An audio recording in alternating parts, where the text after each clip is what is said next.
les ads sont structurellement, sur le long terme, toujours rentables. Des gens viennent vous voir, ils vous découvrent, vous pouvez les nurture avec un contenu organique.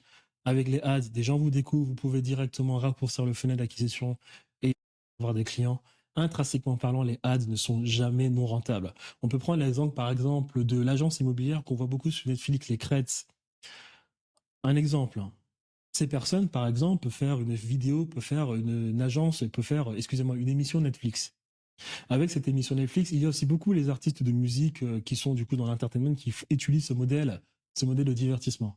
Ces personnes vont s'entretenir avec ces compagnies qui, elles, du coup, font la relationnelle avec Netflix, proposent un projet justement de faire une série sur l'argent immobilier, je ne sais pas exactement quel est le nom, et on va utiliser les crêtes justement pour constituer le contenant de la série. Donc, ce qui fait que les crêtes et l'agence qui s'occupe du truc vont dépenser beaucoup d'argent. Mais il n'y a pas de clients dans les médias. Mais ils dépensent beaucoup d'argent. Donc là, il va falloir avoir du budget pour avoir les caméras, pour voyager, pour montrer les appartements. Et là, on peut avoir claqué, intrinsèquement parlant, 5 millions d'euros.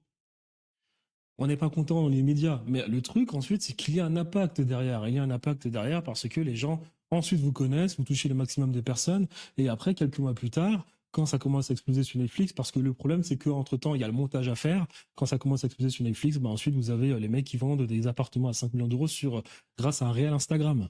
C'est la même chose avec le Super Bowl, hein. Vous avez Ariana qui refuse d'être payée durant le Super Bowl, mais qui, en parallèle, elle, le lendemain matin, lorsqu'elle a fini de performer sur le Super Bowl, tous ses produits explosaient. Donc, intrinsèquement, une publicité est toujours rentable parce qu'une publicité vous permet d'être vu. Et à partir du moment où vous êtes vu, vous pouvez faire de l'argent, vous pouvez monétiser maintenant ou bien pour plus tard.